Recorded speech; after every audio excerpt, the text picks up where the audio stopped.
Olá, gente linda e abençoada. Estamos aqui mais uma vez para meditar na palavra de Deus e aprender com ela. Eu sou a missionária Deise Carvalho Antunes, agradeço a tua visualização, peço que você deixe o joinha para nos ajudar. Se você não se inscreveu ainda, você é muito bem-vindo, inscreva-se e acione o sininho para receber as notificações do próximo vídeo. Hoje nós vamos falar sobre o livro de Adão e Eva. São dois livros, primeiro capítulo e segundo capítulo de Adão e Eva. São duas partes que formam aí um livro apócrifo. E ele não é aceitado dentro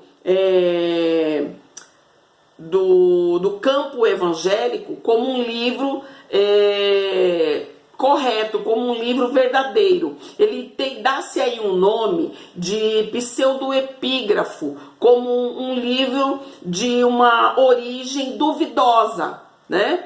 Muitos cogitam a possibilidade de que desse livro Moisés tenha tirado um resumo que seria o livro de Gênesis. Outros dizem que não. Eu não estou aqui para afirmar, mas eu quero trazer o conteúdo desse livro para vocês, para que você possa saber o que contém nele. Achei muito interessante. Vamos para a palavra em Gênesis 3, o versículo 1 e 2, que diz: Ora, a serpente era o animal mais astuto que Deus tinha feito. E ela perguntou à mulher: Foi isto mesmo que Deus disse? Não comam de nenhum fruto das árvores do jardim? E respondeu a mulher para a serpente: Podemos comer apenas do fruto das árvores do jardim, porém da árvore da vida e da árvore do conhecimento não poderemos comer. Então, olha, primeiro dado importante: a serpente falou. Em nenhum momento vem dizer que Eva se admirou. Nossa, o animal está falando. Então cogita-se a possibilidade de que era um animal lindíssimo, falava e tinha pernas e pés.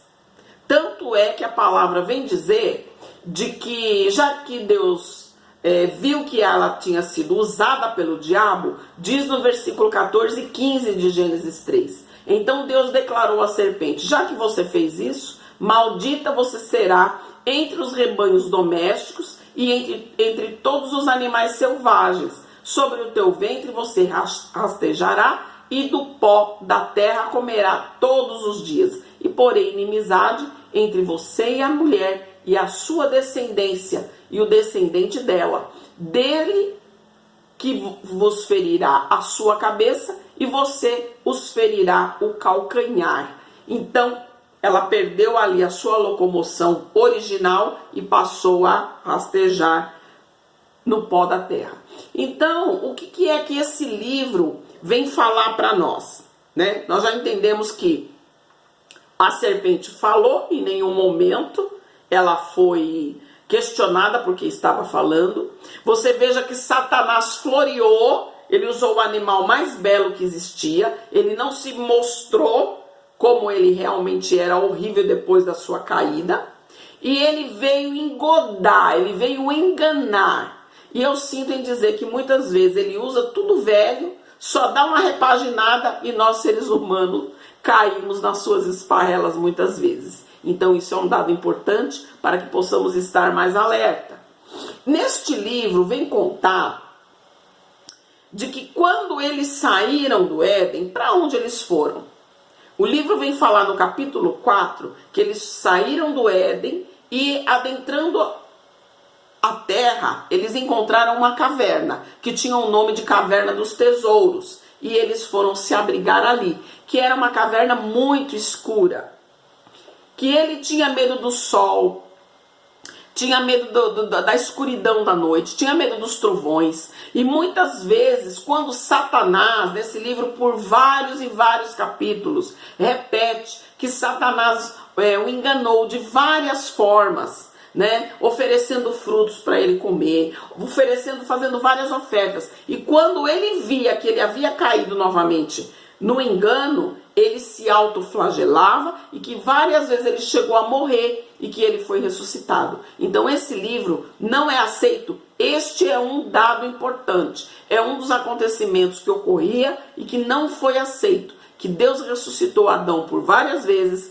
e que Deus o socorreu, o curando dos seus ferimentos por várias vezes. Até um dado momento em que ele se lançou de um penhasco e ali ele teve um sangramento e Deus o ressuscitou novamente. E quando ele viu aquele sangue derramado na terra, ele ofereceu um altar, ele preparou em cima de uma pedra um holocausto e Deus desceu com fogo e consumiu aquele holocausto, o primeiro holocausto oferecido por Adão.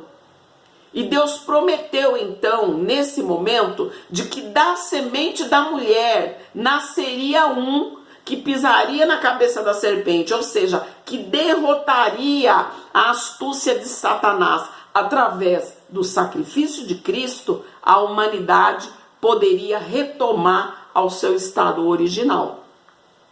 Teria a possibilidade de retornar ao paraíso novamente num corpo de glória.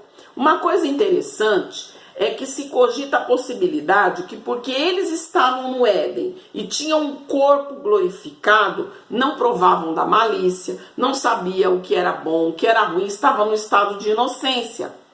E cogita-se aí a possibilidade que não foi um fruto comido, mas que quando eles comeram da árvore do conhecimento do bem e do mal, eles tiveram a primeira relação sexual, porque os seus filhos, supõe-se que eles gerariam filhos de luz. Supõe-se que Adão e Eva gerariam filhos de luz, mas como pecaram, então aí originou-se a raça humana no estado de pecado, que é no corpo físico de carne, num corpo corruptível. Olha o que diz o Salmo 51. Em iniquidade fui formado e em pecado me concebeu minha mãe. Vem afirmar aí o salmista Davi. Existem vários versículos que vêm falar sobre o pecado, que nós somos gerados no pecado.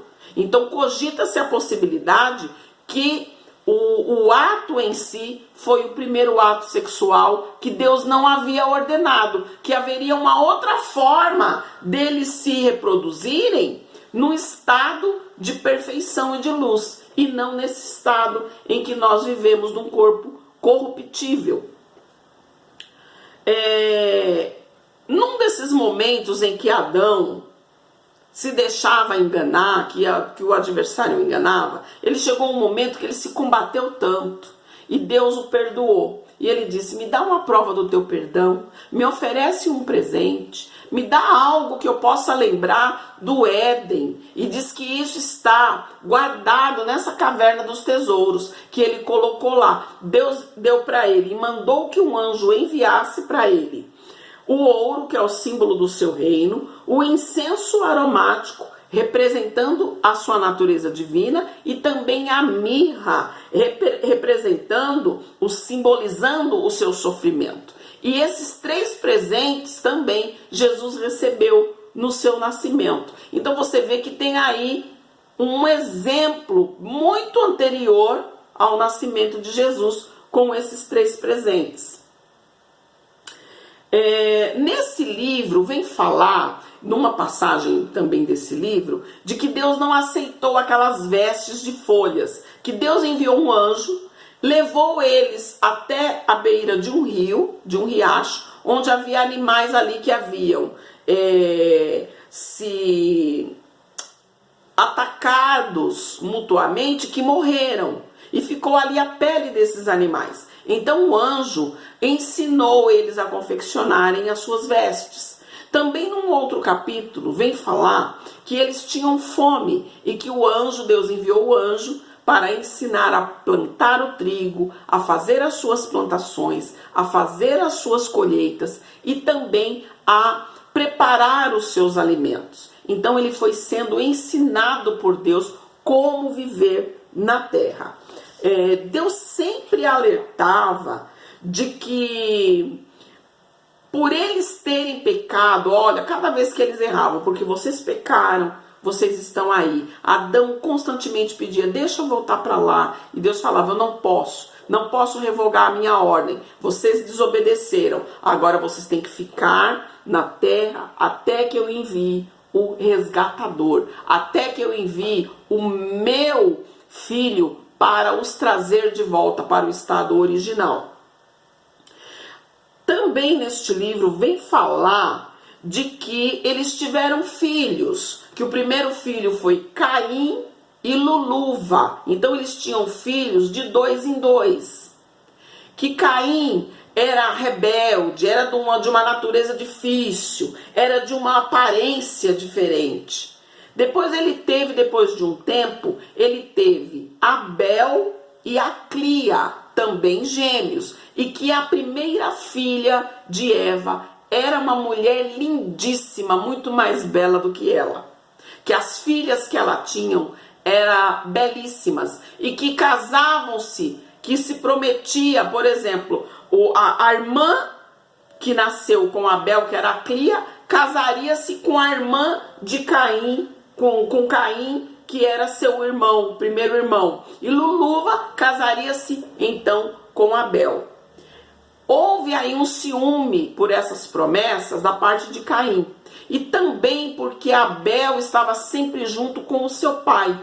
Quando Adão ensinou os filhos a oferecer também um sacrifício ao Senhor, um holocausto, um presente a Deus, apresentou-se Caim com o seu holocausto e apresentou-se Abel com o seu holocausto. Mas Deus atentou para o melhor, para aquele que foi feito com maior zelo, com carinho, com dedicação, que foi o holocausto de Abel. E Caim já estava irado, já estava enciumado dos seus pais tratarem Abel diferente, tentou matá-lo por várias vezes. E nesta feita, ele então conseguiu concluir este ato, matando o seu irmão. Nós vamos parar por aqui, nós demos aí uma pincelada do que contém no livro de Adão e Eva, que você possa ouvir o audiolivro ou possa adquiri-lo através da internet. É muito interessante. Eu não estou aqui para afirmar que foi dessa forma, estou trazendo esse conteúdo para que nós possamos conhecer e ver que realmente algumas coisas têm a ver.